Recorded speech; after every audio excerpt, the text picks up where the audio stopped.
The magic and the romance of being on a bike by yourself is that it's you, the machine, and the road, and there's something extremely poetic about that.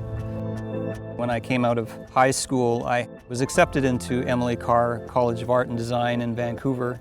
In a fleeting moment, I spent most of what I'd earned over the summer and bought a second-hand lowrider motorcycle and headed out across the country to find myself.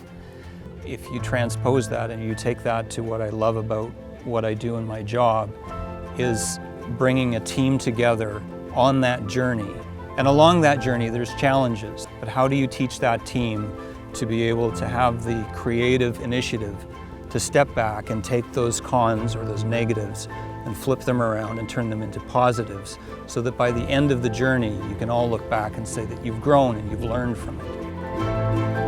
I think the thing that attracted me to FIGURE3 from the day that I first met the founding partners to the point where I am today in my career as a partner is that it never remains complacent. We're constantly trying to figure out what design needs to be tomorrow.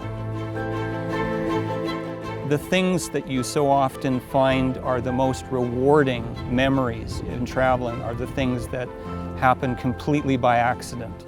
They're the things that you don't plan. A large part of what we're trying to do in workplace design right now is to create environments that facilitate that accidental collision of ideas and those moments that you can't necessarily plan. One of the places that I'm constantly looking for opportunity in is the worlds where fine arts, visual arts, and design meet.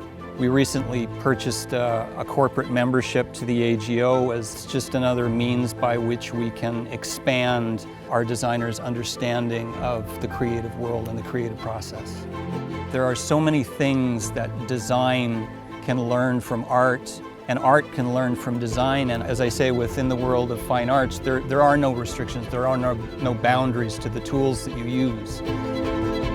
People like to work with people that they know, they like to work with people they trust. I often spend a lot of time in meetings with clients for the first time, trying to find conversation that levels the playing field, that brings us all into a common ground as human beings before we are professionals.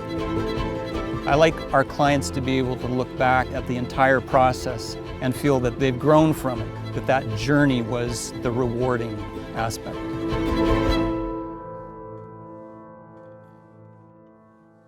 I make a point of collecting some of the nuts or acorns of trees wherever I've traveled. This is actually a blue gum from Tasmania, where I did my master's degree in furniture design. I think that's a chestnut from Victoria, where I grew up as a kid. And I'm not exactly sure what that tree was, but that's from Costa Rica, a place that I've traveled with my family. And yeah, these are my souvenirs.